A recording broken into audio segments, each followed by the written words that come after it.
All right. Welcome to Creekside Book by Book. And we are in the Book of Numbers. And over the last couple of weeks, the people of Israel have moved up toward the promised land. And so last week they were trying to get in through Edom, and the king of Edom said no. And so they're going up along this long route to come down from the north. And so they fought two battles and they won. They started to settle into the region a little bit, but they're still on the east side of the Jordan River. And today we're going to see a shift in the narrative away from the people of Israel, focusing on Moses and their experiences, and moving towards the effect that the people of Israel are having on the nations that are there, and specifically the Moabites, because the Moabites are the king is getting nervous, as we'll see in the text, about the size of this nation that's walking through the land, and going to try to build a coalition of people to fight against them. But first, he's going to try to hire a prophet to curse them. And so this is the third time on the journey that we know that they stopped. And so they stopped at Sinai, and then they went up to Kadesh, and they were there for a while, Kadesh Barnea, and then they wandered. And we don't get a ton of information for that 40 years of wandering, but now we are getting into the land and heading that way. So Numbers 22, we're going to go through 22, 23, 24, and 25. So we're going to have 4 chapters tonight. And so let's jump to this. Verse 1, then the Israelites traveled to the plains of Moab and camped along the Jordan across from Jericho. Pause right there. Jericho is going to be the first battle in the land that they promised. So this is really where they're going to be for a while until they cross over into the promised land. Now Balak, son of Zippor, saw all that Israel had done to the Amorites, and Moab was terrified because there were so many people. Indeed, Moab was filled with dread because of the Israelites. The Moabites said to the elders of Midian, "This horde is going to lick up everything around us, as an ox licks up the grass of the field." So Balak, son of Zippor, who was king of Moab at the time, sent messengers to summon Balaam, son of Beor, who was at Pethor near the Euphrates River in his native land. Balak said, "A people has come out of Egypt. They cover the face of the land and have settled next to me. Now come and put a curse on these people, because they are too powerful for me. Perhaps then I will be able to defeat them and drive them out of the land. For I know that whoever you bless is blessed, and whoever you curse is cursed." The elders of Moab and Midian left, taking with them the fee for divination. When they came to Balaam, they told him what Balak had said. "Spend the night here," Balaam said to them, "and I will report back to you with the answer the Lord gives me." Pause there for real quick. The Lord here, if you're reading in the NIV translation, is in capital L and a little smaller, but a capital O-R-D. And remember, that is a sign of the divine name, Yahweh, here in the Hebrew text. And so Balaam is seeking the Lord, Yahweh's guidance on this, which is interesting. It's what's going on there. That's an interesting thing. So the Moabites officials stayed with him. God came to Balaam and asked, "Who are these men with you?" Balaam said to God, "Balak, son of Zippor, king of Moab, sent me this message. A people that has come out of Egypt covers the face of the land. Now come and put a curse on them for me. Perhaps then I will be able to fight them and drive them away." But God said to Balaam, "Do not go with them. You must not put a curse on those people, because they are blessed." The next morning, Balaam got up and said to Balak's officials, "Go back to your own country, for the Lord has refused to let me go with you." So the Moabite officials returned to Balak and said, "Balaam refused to come with us." Then Balak sent other officials, more numerous and more distinguished than the first. They came to Balaam and said, "This is what Balak, son of Zippor, says. Do not let anything keep you from coming to me, because I will reward you handsomely and do whatever you say. Come and put a curse on these people for me." But Balaam answered them, "Even if Balak gave me all the silver and gold in the palace, I could not do anything, great or small, to go beyond the command of the Lord my God. Now spend the night here so that I can find out what else the Lord will tell me. That night God came to Balaam and said, since these men have come to summon you, go with them, but do only what I tell you. All right, so Balak, king of Balaam, is getting the Midianites and trying to build a little coalition. And so these are, neighboring kingdoms that are afraid of what Israel will do.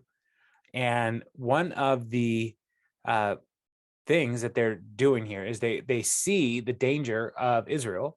And one of the key terms here is ra'ah in Hebrew, and it means to see. And so we're going to see some playing with that word as Balaam is a seer. And he will, in a moment, fail to see what he needs to see. But even Balak's strategy, he's trying to help. Later, he'll try to help Balaam see the people from different angles, thinking maybe that's going to help affect his oracles against Israel.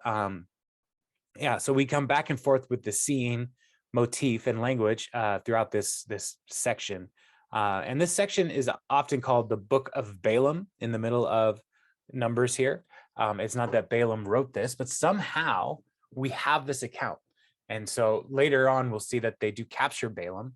And so they may have interrogated him. They may have asked, who are you? What are you doing?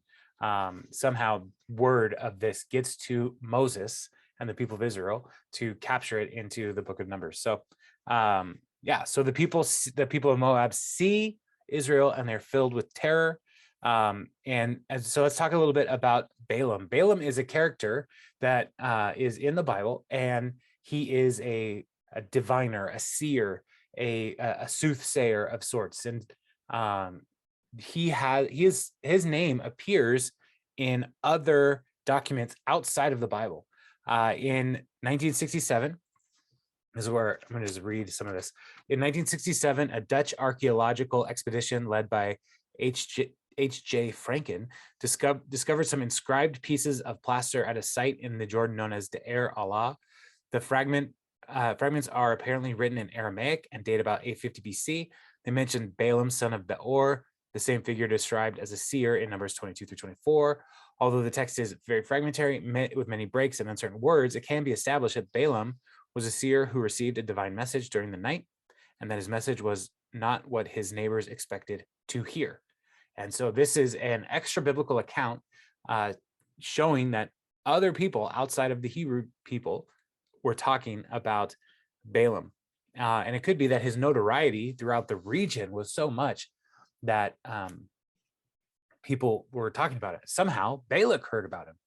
And so Balak reaches out to Balaam. He sends representatives, and where Balaam lives is like Syria, northern Iraq area, right on the Euphrates River.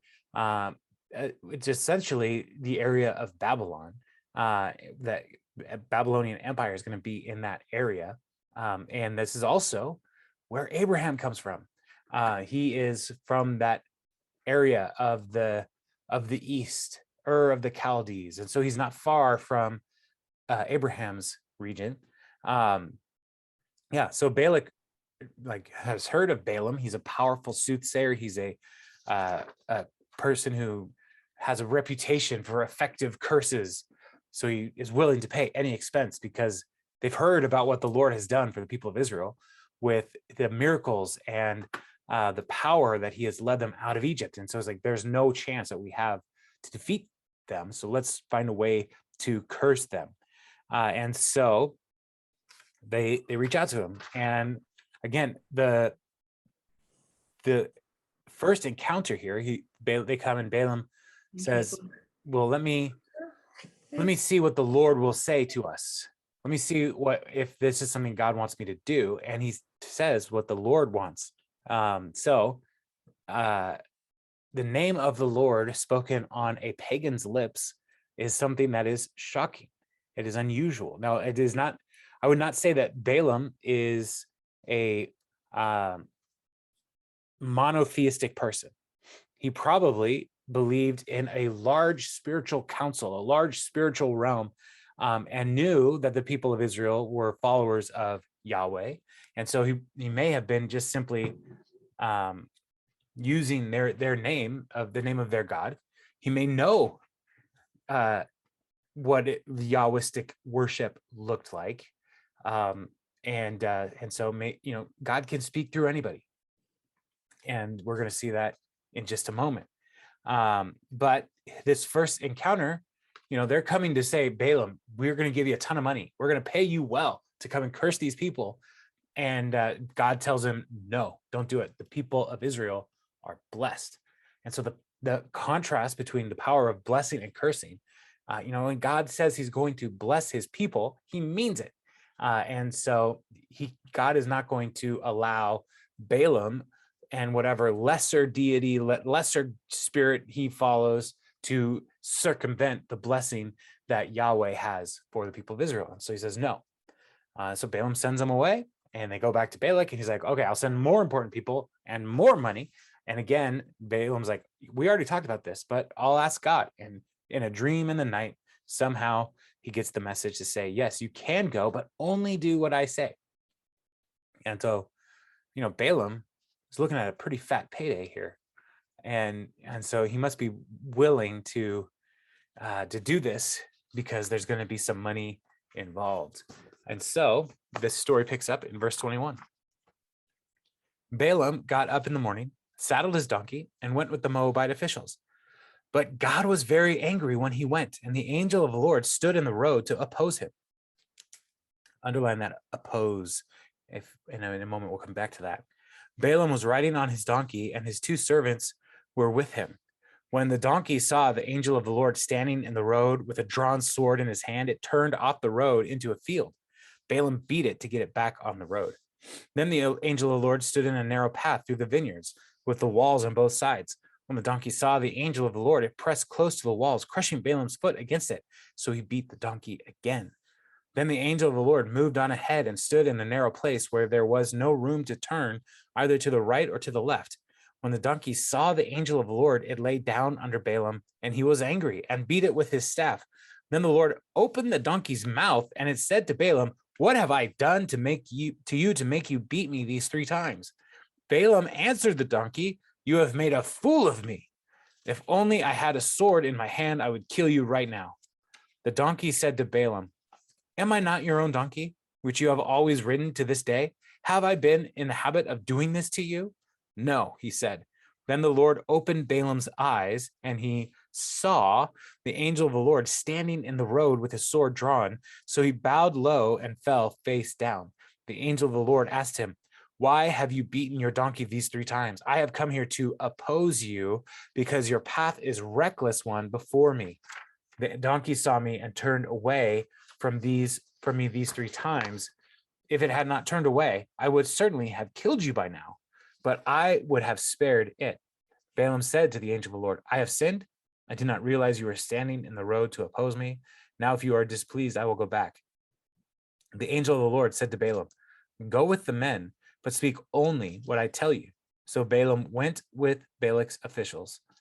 When Balak heard that Balaam was coming, he went out and to meet him at the Moabite town of the Arnon border at the edge of his territory. Balak said to Balaam, "Did I not send you an urgent summons? Why didn't you come to me? Am I really not able to reward you?" "Well, I have come to you now," Balaam replied. He's just so sassy. "I'm here now, dude. Deal with it. But I can't say whatever I'm pleased. I must speak only what God puts in my mouth." Then Balaam went with Balak to Kiriath Hutzot. Balak sacrificed cattle and sheep and gave some to Balaam and the officials who were with him. The next morning, Balak took Balaam up to Bamath Baal, and from there he could see the outskirts of the Israelite camp. All right, so this part of the story is weird.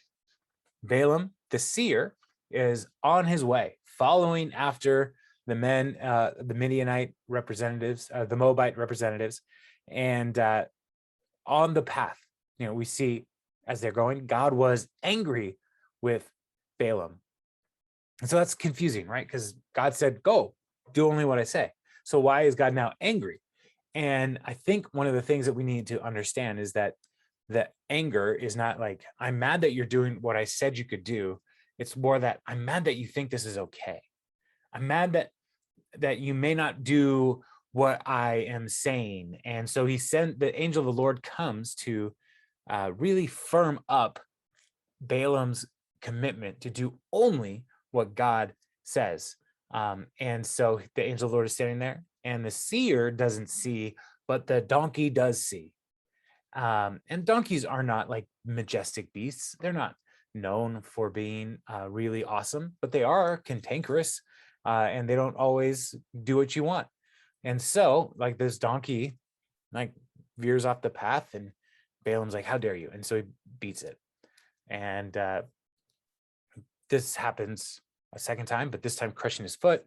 And then a third time, they're basically in a dead end, and the angel of the Lord is standing right there. The donkey can't turn around, and he has nothing else to do. And so he just sits down, just lays down. And then Balaam starts beating the donkey a third time. And then the weirdest part of the story, the donkey turns and says, "Why are you beating me?" And Balaam answers back. And his anger is so much, like, he doesn't stop and say, "How are you talking?" He's just like, "How dare you? And you've made a fool of me." And so here the donkey starts to speak and remind Balaam, like, "I've been good to you." And Balaam's response is, "That's true. You have been good to me." He's having this whole dialogue with his donkey. And it's not like this donkey could talk all the time.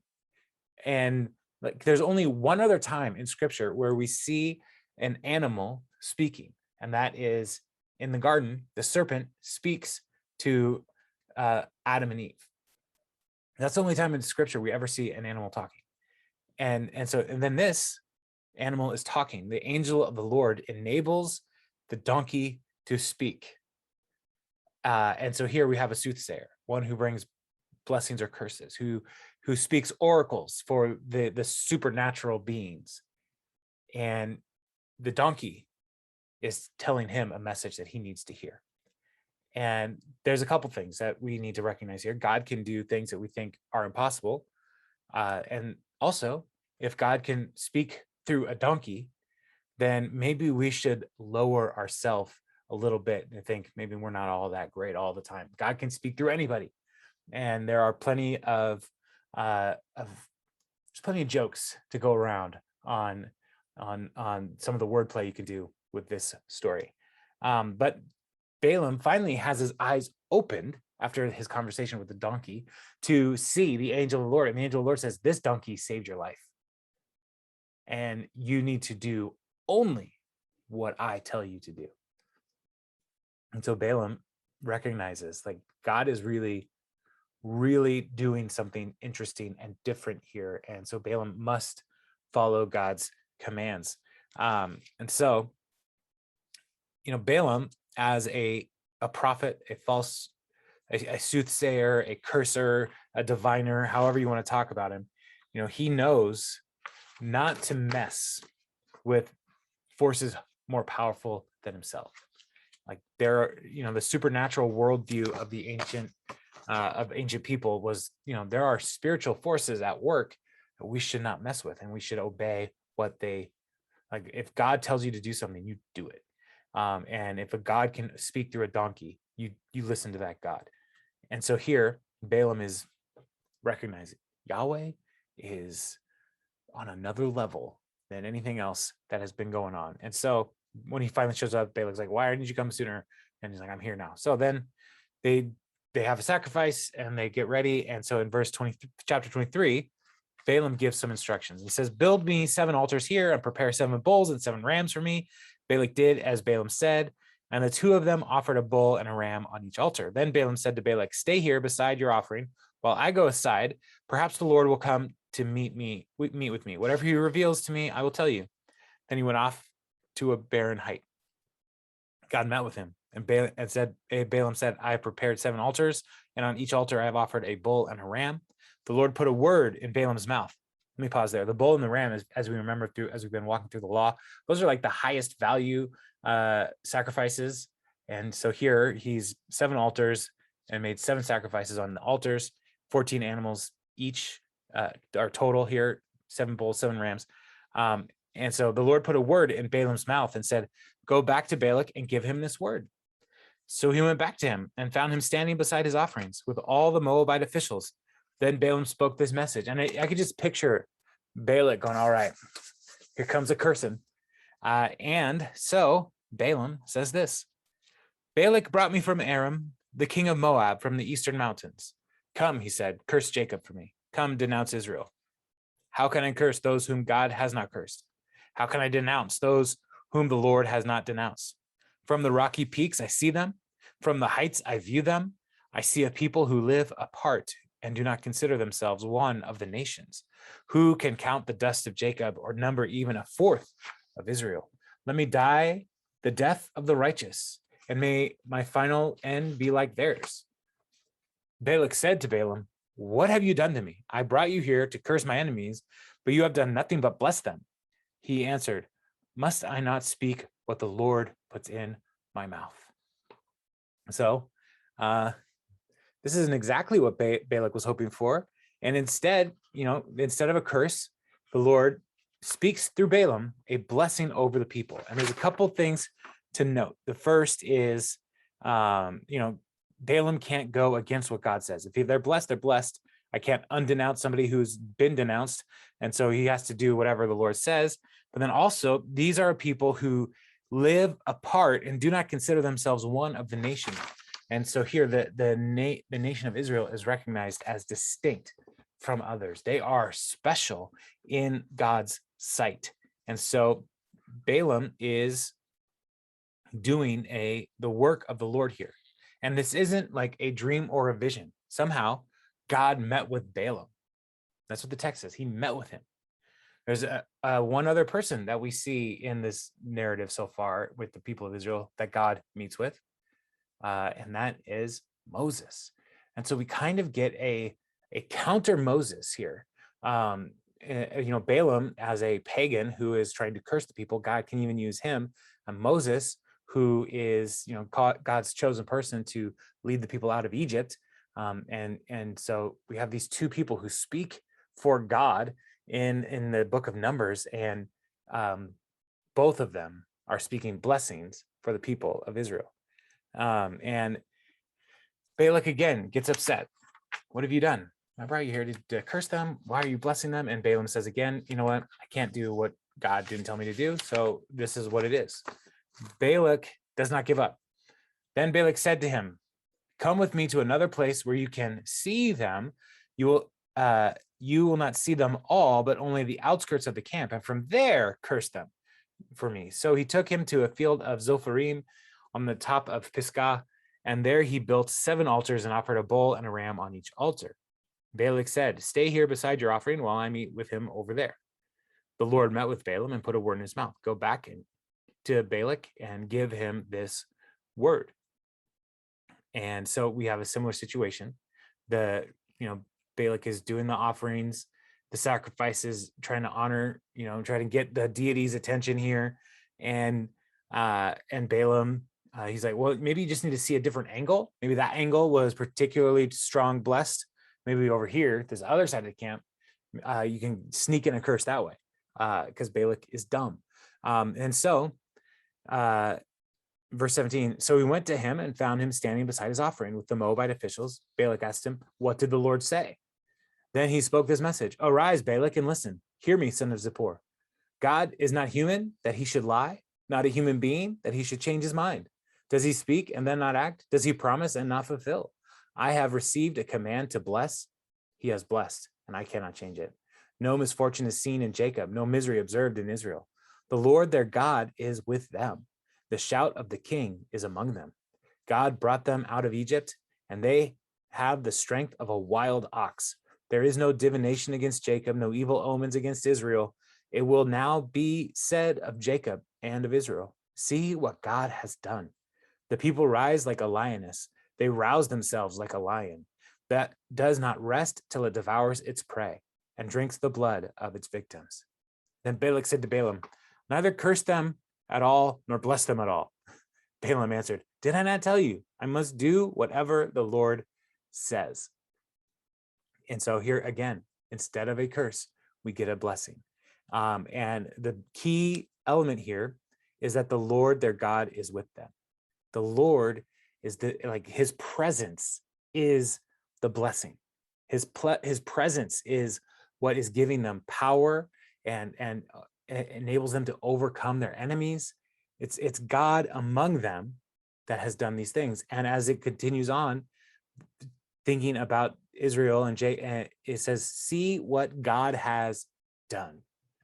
All the miracles in the Exodus account, all the provision, all the military battles that the people of Israel are experiencing and where they're winning, it all comes back to see what God has done. So the seer, Balaam, he did not see the angel of the Lord, the donkey did, but then he saw, and now he's telling Balak to see what God has done. And I told you earlier to underline the word oppose him in the message with this passage with the angel of the Lord. And I just realized I didn't say why. The word there in Hebrew is the same word from which we get Satan. Satan, Hasatan, is the noun. Satan is a verb form of that. And so the angel of the Lord is serving as an adversary. I'm not saying that the angel of the Lord in that moment is Satan. I'm just saying he is an adversary against Balaam in that moment. And when we think about Satan, Satan is our adversary. Look to the book of Job. Satan is the accuser, the adversary against Job, trying to find some fault in him. And so now the Lord has sent the angel of the Lord to oppose Balaam, to get his attention and to help him see that he must stay true to what God has told him to say and do. So that's what's happening here. And so Balak is urged to listen to Balaam. And remember, God does not change his mind. He will not bring a curse on his people because Balak asked him to. And so Balak is basically like, if you can't say anything mean, don't say anything at all. And he's frustrated with Balaam, but Balaam is not done with his words because and Balak is like, well, let's try it one more time. Third time's a charm. Balak said to Balaam, come, let me take you to another place. Perhaps it will please God to let you curse them from there. And Balak took Balaam to the top of Peor, overlooking the wasteland. Balaam said, build me 7 altars here and prepare 7 bulls and 7 rams for me. Balak did as Balaam had said and offered a bull and a ram on each altar. Chapter 24. Now, when Balaam saw that it pleased the Lord to bless Israel, he did not resort to divination as at other times, but turned his face to the wilderness. When Balaam looked out and saw Israel encamped tribe by tribe, the Spirit of God came on him, and he spoke this message. The prophecy of Balaam, son of Beor, the prophecy of one whose eyes see clearly, the prophecy of one who hears the words of God, who sees a vision from the Almighty, and who falls prostrate, and whose eyes are opened. How beautiful are your tents, Jacob, your dwelling places, Israel. Like valleys, they spread out, like gardens beside a river, like aloes planted by the Lord, like cedars beside the waters. Water will flow from their buckets. Their seed will have abundant water. Their king will be greater than Agag. Their kingdom will be exalted. God brought them out of Egypt. They have the strength of a wild ox. They devour hostile nations and break their bones in pieces. With their arrows, they pierce them. Like a lion, they crouch and lie down. Like a lioness who dares to rouse them. May those who bless you be blessed, and those who curse you be cursed. Then Balak's anger burned against Balaam. He struck his hands together and said to him, I summoned you to curse my enemies, but you have blessed them these 3 times. Now leave at once and go home. I said I would reward you handsomely, but the Lord has kept you from being rewarded. Balaam answered Balak, did I not tell the messengers you sent me?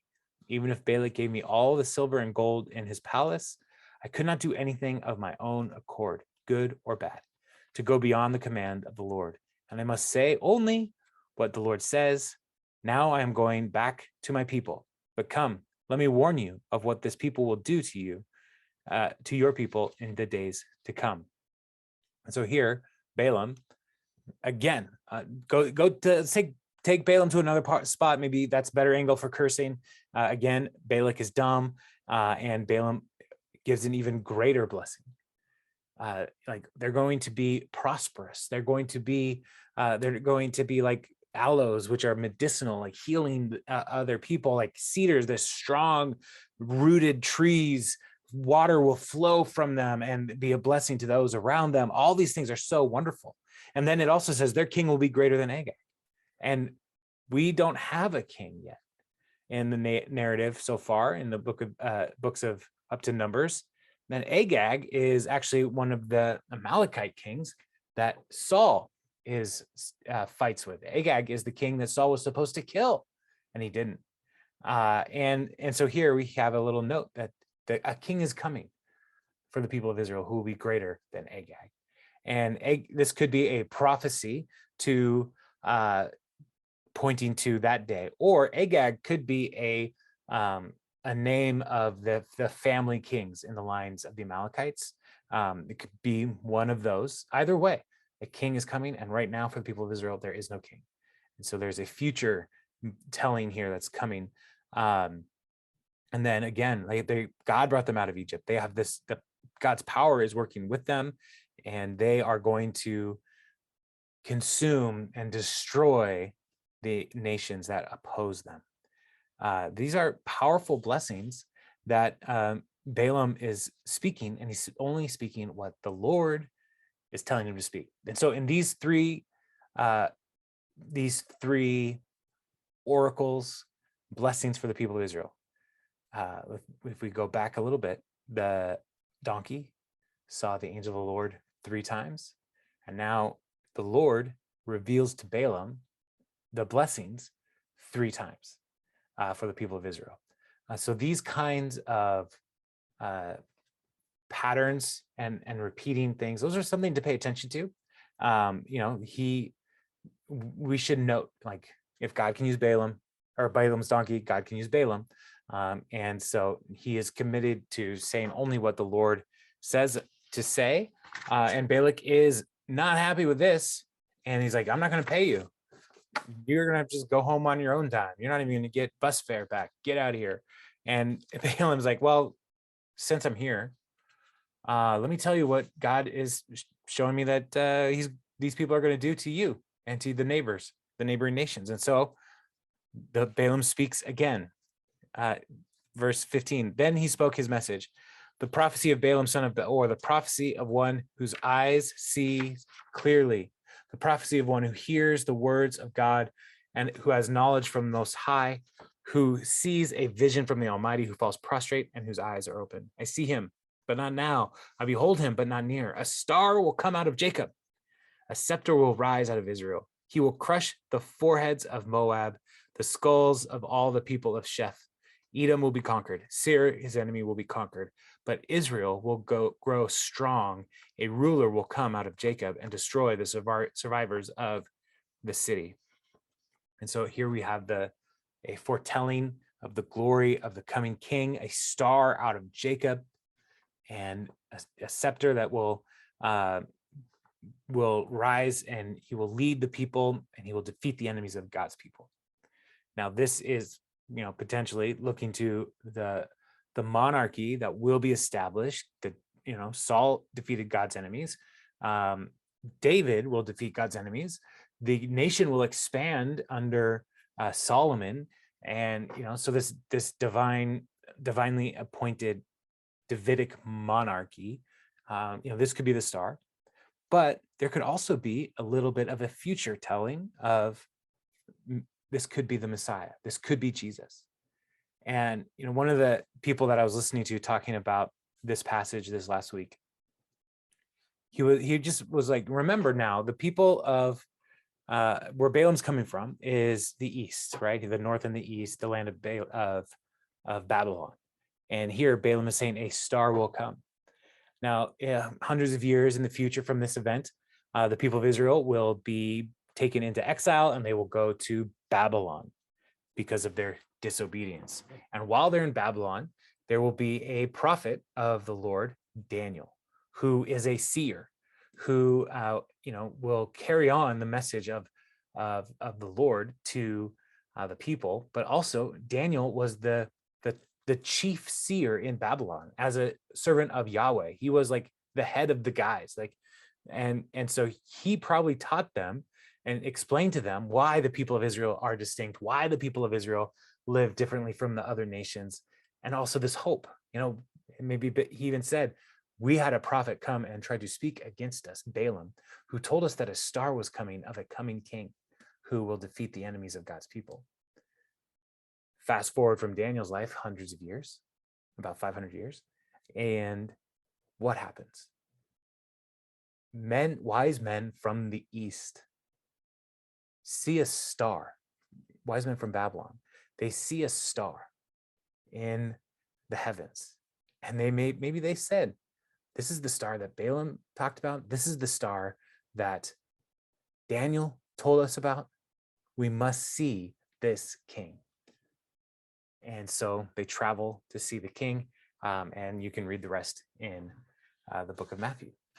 But these stars and this message of a coming king is something that, we see hinted at throughout the history of Israel, but we see a fulfillment of the good, perfect king in Jesus. But we also still are living in the tension of the already, but the not yet, because the enemies of God's people are still around.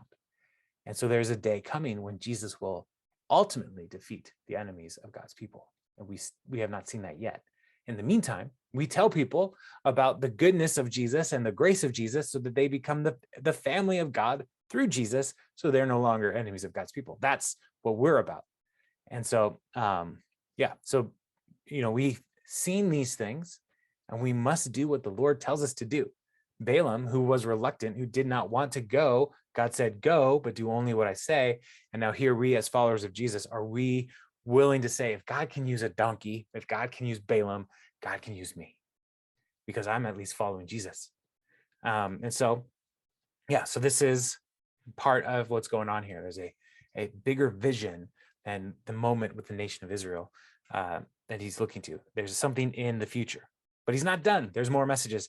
The fifth message, Balaam saw Amalek and spoke his message. Amalek was first among the nations, but their end will be the utter destruction. And the Amalekites were the people that the people of Israel fought them in Exodus 17. This is the story of Aaron and Moses holding his staff up, and as long as he's holding the staff up, the Israelites are winning. They were really the first nation that the people of Israel fought after escaping from the Exodus, or from Egypt. And so that's what that means by first among the nations. But the Amalekites were also very old, and so there's some of their history. But even the Amalekites, who seem like they're going to be forever, they're temporary. The sixth message, then he saw the Kenites and spoke his message. Your dwelling place is secure. Your nest is set in a rock. Yet you Kenites will be destroyed when Ashur takes you captive. And so the Kenites live in the mountains. And so they have, dug in fortification in the mountains. And so we're fine here. Nobody can take us. But there's this nation Ashur. And that's one of the questions is, who is Ashur? Are they talking about the Assyrians? Is that like an early form of Assyrians? And eventually the Assyrians will come through this land and take the northern tribes of Israel and take a lot of people in the region out of the land and into captivity. And so the Kenites are, they are being warned of their coming destruction. And the Kenites may have been part of this group of nations that are coming with Moab and the Midianites and the Kenites and the Amalekites. Like they may have all made this coalition to try to curse the people of Israel through Balaam. So now the seventh message, then he spoke this message: alas, who can live when God does this? Ships will come from the shores of Cyprus. They will subdue Ashur and Eber, but they too will come to ruin. Then Balaam got up and returned home, and Balak went on his own way. And so we have these Ashur, maybe the Assyrians coming through, taking people into captivity, but then there's people coming from the sea. So, and the Greek invasion of this land would happen after the Assyrians, the Babylonians, and the Persians. The Greeks came, and so they would have been coming from the sea, from Cyprus area, like is what it would have felt like. And so there's even that foretelling that there is another kingdom that will come and wipe out other people. And all these nations who think that they're going to have the last laugh over the people of Israel, they will be wiped out, is what these messages are. And so then Balaam's like, and that's it. Drop the mic and head out of there. And so before he leaves, though, this is the closing of the book of Balaam. But chapter 25 shows us that Moab is still able to corrupt the people of Israel.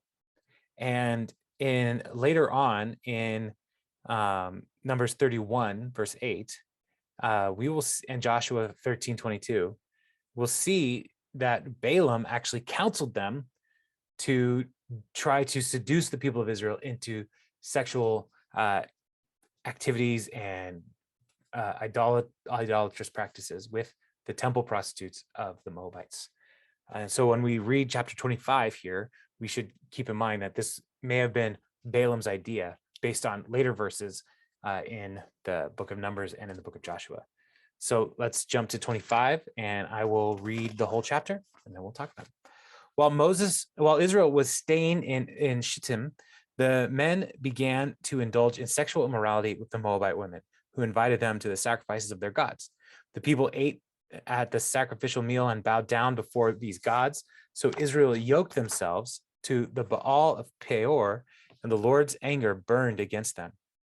The Lord said to Moses, "Take all the leaders of these people, kill them, and expose them in broad daylight before the Lord, so the Lord's fierce anger may turn away from Israel." So Moses said to Israel's judges, "Each of you must put to death those of your people who have yoked themselves to the Baal of Peor." Then an Israelite man brought into the camp a Midianite woman right before the eyes of Moses and the whole assembly of Israel, while they were weeping at the entrance to the tent of meeting. When Phinehas, son of Eleazar, the son of Aaron, the priest, saw this, he left the assembly, took a spear in his hand, and followed the Israelite into the tent. He drove the spear into both of them, right through the Israelite man and into the woman's stomach. Then the plague against the Israelites was stopped. But those who died in the plague numbered 24,000. The Lord said to Moses, "Phinehas, son of Eleazar, the son of Aaron, the priest, has turned my anger away from the Israelites, since he was zealous for my honor among them. As I did not put an end to them in my zeal. Therefore, tell him I am making my covenant of peace with him. He and his descendants will have a covenant of a lasting priesthood, because he was zealous for the honor of his God and made atonement for the Israelites." The name of the Israelite who was killed with the Midianite woman was Zimri, son of Salu, the leader of the Simeonite family. And the name of the Midianite woman who was put to death was Cosbi, daughter of Zur, the tribal chief of the Midianite family. The Lord said to Moses, "Treat the Midianites as enemies and kill them.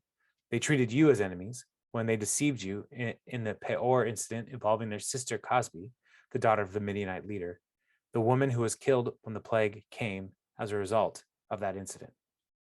So the people remember, they defeated a kingdom, and they started to move in to their homes, into their settlements, but there are still people around.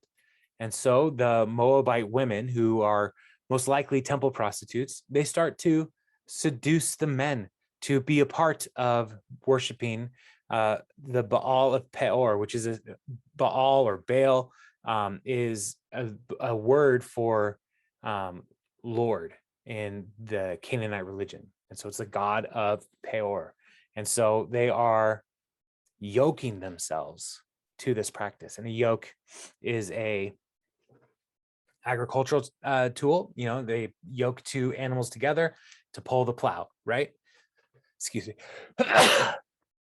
And so they're doing that and essentially saying, like, we are with them now, and God is furious, and like the anger of the Lord starts burning against them. And there's a plague that comes, but then also the Lord commands Moses to execute all the people who are participating in this idolatrous worship. And, so this is a heavy, heavy word, and the people are weeping and like, do we really have to do this? This is awful. And while this is happening, Zimri brings a prostitute into his family's tent right in front of everybody. He's like, I don't care what you say. I'm going to do what I want to do. And so Phineas handles it. He goes in and stabs them through. And Phineas and his zeal for the ways of the Lord reveal, Phineas becomes a prominent leader in the future. Phineas's descendants are the line through whom the high priesthood is going to flow. But his actions there stop the plague. And this, again, all of this, like we'll see in a couple of weeks, was suggested by Balaam. Balaam couldn't go and seek a word from the Lord and then tell them something else. He's only going to tell them what the Lord told them to say. But Balaam also, didn't seek the Lord and said, look, I know how people are, and I know how men are. And if we tempt these men, they will fall. And that's probably the best way to fight the people of Israel. It's not through your military might. It's through temptation. And Balaam was right. But the Lord relented, and the Lord turned them away from that path in this moment, as Phineas was zealous for God's ways. And so this ends the books of Balaam, or the book of Balaam in the book of Numbers. And so we'll come back to next week looking at a census, because we know they're coming into the land of promise. And we had a census at the beginning of the book of Numbers. How many people are there? And we're going to look to now, as they're about to go into the promised land, they're going to count again. And we'll see that some tribes grew, some tribes shrunk. And so this is so that's the conclusion of the book of Balaam. So any questions on Numbers 22 through 25?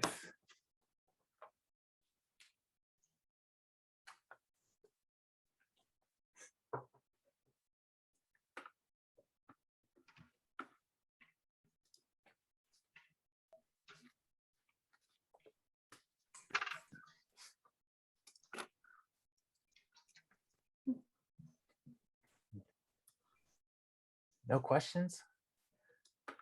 Oh man. Not really. It's a weird passage. I don't really have a question. The first thing when I thought of star was the Star of David. Yeah. I'm not entirely sure what the origins of the Star of David are. I've actually never looked into that. But yeah, I don't know if they would have used Balaam's message as the one to hold on to there for national identity. But I hope not. Yeah.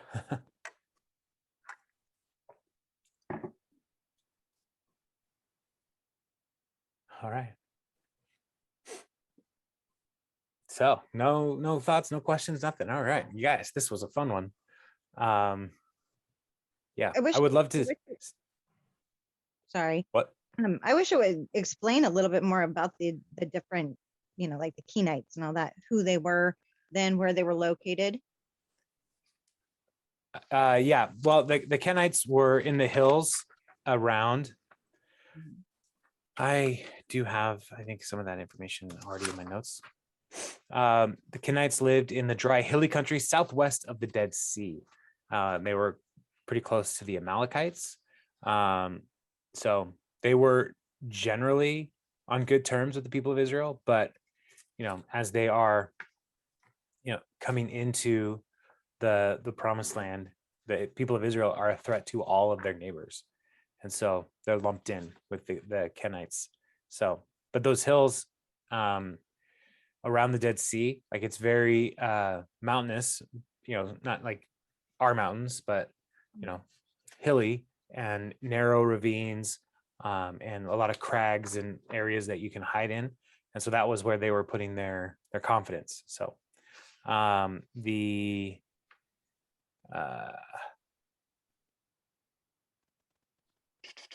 who else? The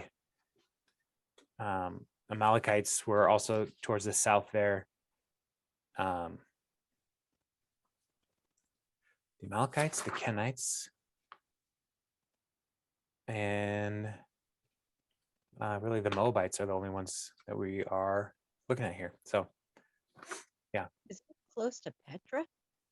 Um, Or where's the location of Petra? Petra is in Jordan, Yeah. the nation of Jordan, and so it would be kind of similar to that area.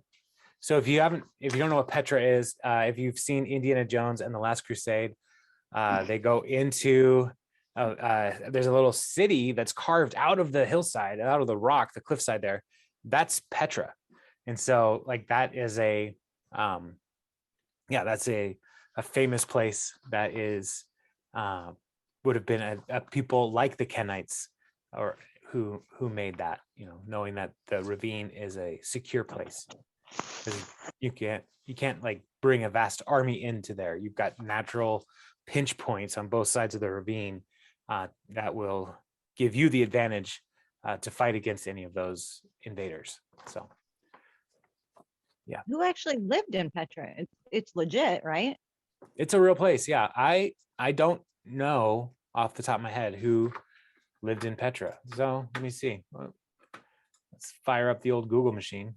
Told me And there I'm was just some gonna- way to find out. I'm going to make sure that it is not the band Petra.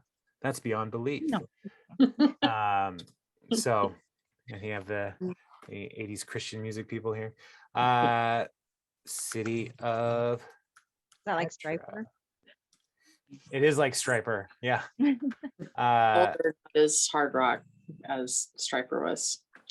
Yeah. Who built this place? Yeah, good question. Who built Petra then? The area around Petra has been inhabited from as early as 7000 BC, and the Nabateans might have settled in what would become the capital city of their kingdom as it was 4th century BC. So the Nabateans, and then you say, this is the danger of Wikipedia. All these links, and you're like, well, who are the Nabateans? Let's find out. The Nabateans were an ancient Arab people who inhabited northern Arabia and southern Levant. Their settlements most prominently assumed the capital city of Rakhmu, present-day Petra, Jordan, gave them the name Nabatene to the Arabian borderland. It stretched to the Euphrates and the Red Sea. So they were, so Arabic descent people. So yeah, I love Wikipedia. And people are like, you can't trust Wikipedia. Let me show you what Petra looks like. I'm going to share a screen with you. This is why I trust Wikipedia, because the nerds who care the most are the ones doing the editing. So they're going to get it right. All right. So this is the Wikipedia article. So like you can see the some of these pictures of the cliffside cut in here in Petra. And then this is in Israel. I don't know why they included that picture for this, but I wonder if there's any more pictures. There, yeah, you've got this like the ornate carving here in the rocks. That's pretty impressive stuff. Yeah. So this is the Mediterranean Sea here, and this red area is where Petra is located. Yeah, cool. All right. Any other thoughts or questions? There we go. Stop. It always amazes me in the Bible when animals start talking, the humans that are with them don't react like this is out of the ordinary. Like when the serpent is talking to Adam and Eve, they just talk back to him conversationally. Right. And same with Balaam. It's not a like what is happening here. It's continuing the conversation. So Yeah. I just thought that really interesting. I Yeah, would love for he's reasoning with the donkey. right. Like, haven't I been good to you? It's like, yeah, good point. Yeah. Okay. So I get it. But yeah. One of the classes that one of the lectures I had when I was at Youth with a Mission talked about what the world was like before the fall. And the reason, like, we don't know a whole lot about how long Adam and Eve were in the garden before Eve was tempted. And where Cain's wife came from and all that. So one of the theories about what life was like before the fall was that humans could talk to animals, because that was part of the stewardship of the land. Taking care of the land was also taking care of these animals, and that was the reason that the serpent was able to communicate and not surprise Eve. So and that is a possibility. And the hope is that when the new heaven and new earth, when we're restored to heaven, that ability to speak to our pets or animals or whatever will be restored. Maybe. I can't confirm all or wild deny. Speculation at yeah, this it's point. all speculation. I think yeah. my dog's already trying to do that. Yeah. My dogs definitely try to talk to me. Sure. Yeah. So that's one of the things too. Like, one of the questions that people had about Balaam and the donkey is, did the donkey talk like in a way that Balaam like clearly understood it, or was the donkey braying like a donkey does, and the Lord gave Balaam the gift of interpretation to understand what the donkey was saying? I don't know.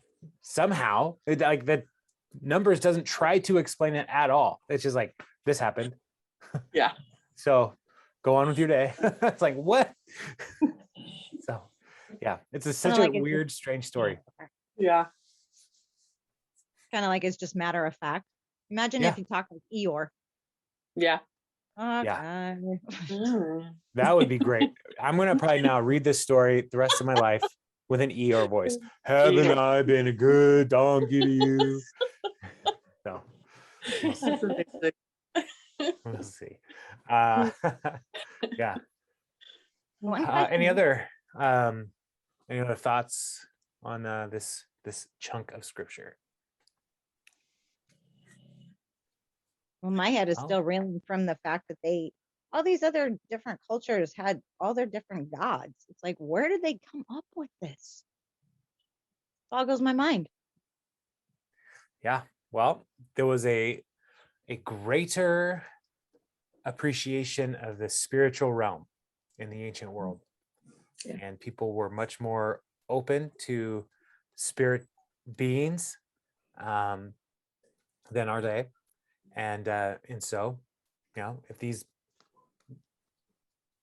fallen angels, these demons are speaking to people or speaking through people, then, that's a spectacular event. And they probably started from there, So, yeah, but it is a different world than what we live in, where we have our world is prone to skepticism. The ancient world was much more prone to faith in the supernatural. So, yeah. All right. Well, y'all, next week we have a census, so it'll be fun. There's going to be some counting, but we'll keep going. We'll keep moving forward. Numbers gets a bad rap for, people think it's all numbers, but it's not. There's really cool stuff like this passage. So we'll come back together next week, and y'all have a good night and I'll see most of you Sunday, I hope. And it's good to see you, Sandy. And hope you're doing better. Not really. No. Well, we'll keep praying. for you. Keep on. Keep on. All right. All right, everyone. Well, have a good night, and I'll talk to you later. Bye, Bye, guys. guys. Thank you. Bye-bye now.